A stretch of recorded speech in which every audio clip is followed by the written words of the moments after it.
Señor Zelaya, muchísimas gracias por atendernos. Sistemas HIMARS estarían ya en suelo ucraniano suministrados por Estados Unidos y el Reino Unido, aún más cuando desde Baviera el G7 acaba de reafirmar apoyo a Ucrania hasta las últimas consecuencias, ha dicho.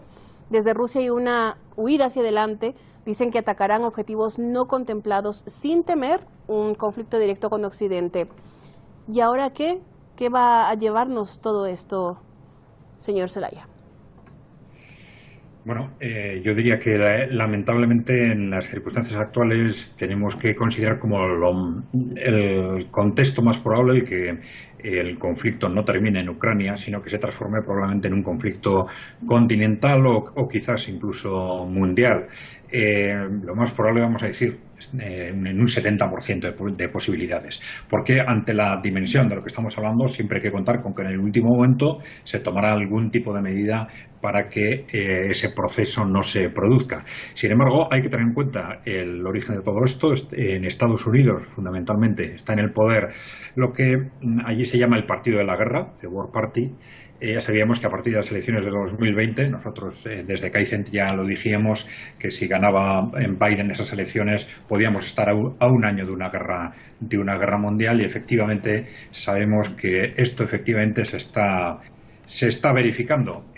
Las razones que hay detrás de esto son pues las de una élite occidental en una situación desesperada que considera que el tiempo corre en contra de ella, es decir, los países emergentes, Rusia, China, Irán, etcétera, van cogiendo un peso creciente y que cuanto antes necesita romper la baraja y hacer algo, y si es necesario, esta War Party, este sector más beligerante de la élite occidental, si es necesario una guerra mundial, pues están dispuestos a apostar por ello. En los últimos días, semanas, hemos visto algunos gestos de algunos países europeos que parecen intentar desmarcarse de ese contexto, pero se ve que, en definitiva, desde Estados Unidos siempre hay movimientos para avanzar hacia un contexto de mayor beligerancia, y los países europeos, al final, como siempre, se dejan arrastrar por esto. La decisión más clara ha sido la decisión de Lituania de bloquear el acceso a Kaliningrado, lo cual es evidentemente una declaración de guerra contra Rusia, que evidentemente Lituania no ha tomado por su cuenta, sino porque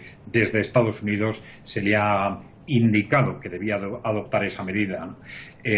Bueno, yo creo que este es el contexto en el que estamos, y desgraciadamente por parte de Occidente parece que hay una apuesta clara por el ahora o nunca, y solo la cuestión está en intentar gestionar desde el punto de vista de imagen, de ser posible que sea también Rusia el que dé el siguiente paso, pues provocándole de una forma o de otra, como es muy claramente este bloqueo del acceso al enclave de Kaliningrado.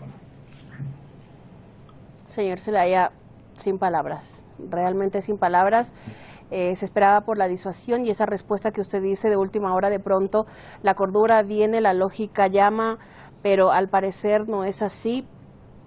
Realmente son horas difíciles, son horas duras que está enfrentando el mundo, y como usted dice, y aparece que desde Occidente han tomado la decisión. Desde precisamente esas mayores economías del mundo a las que usted se refería, dicen que se preparan para mitigar los efectos colaterales del conflicto, hablando desde el punto de vista económico, pero la espiral de costos de energía y alimentos es tan brutal, señor Zelaya, que ¿cómo planean hacer esto? ¿A quién están engañando? Bueno, hay que tener en cuenta que una de las razones de la desesperación de esa élite occidental, esa élite corporativa que controla Europa y Estados Unidos, junto al ascenso creciente de los países emergentes, es el agotamiento de un modelo económico, un modelo económico que lleva 40 años soportándose en un peso creciente de más deuda y más deuda y más deuda. Esto ya se evidenció en la crisis del 2008, y luego otra vez en el año 2019 con una crisis de liquidez, a partir de la cual ya se lanzan una serie de programas sabiendo premeditadamente, porque lo dijeron los bancos centrales, BlackRock, etcétera, en sus propios documentos, premeditadamente, que esto iba a provocar inflación, ¿no? Bien, entonces vamos a ver que dentro de esa situación límite, tanto Europa como Estados Unidos se enfrentan a una situación tanto de inflación como de recesión, y ahora la cuestión clave, lo que se está planteando esta élite ante ese inevitable estallido, primero necesitan un responsable, que en un momento determinado fue, en los años anteriores, pues quizás el contexto de pandemia, y ahora va a ser el contexto de guerra el que les va a permitir justificar todo tipo de medidas, o ellos van a intentar hacerlo así por lo menos, y luego van a intentar analizar a ver cómo consiguen repercutir los costes de este estallido sobre la población, sin que se produzca una revolución social. Entonces, esto necesita, por un lado, esa justificación basada en la guerra, por otro lado, la adopción de distintas medidas de control de la población para que, en el momento del estallido económico, no se genere un estallido político, ¿no? Señor Zelaya, según su visión, ya sabemos quiénes, ya sabemos dónde. La pregunta es ¿cuándo? ¿Cuándo ocurrirá de ocurrir esa conflagración directa?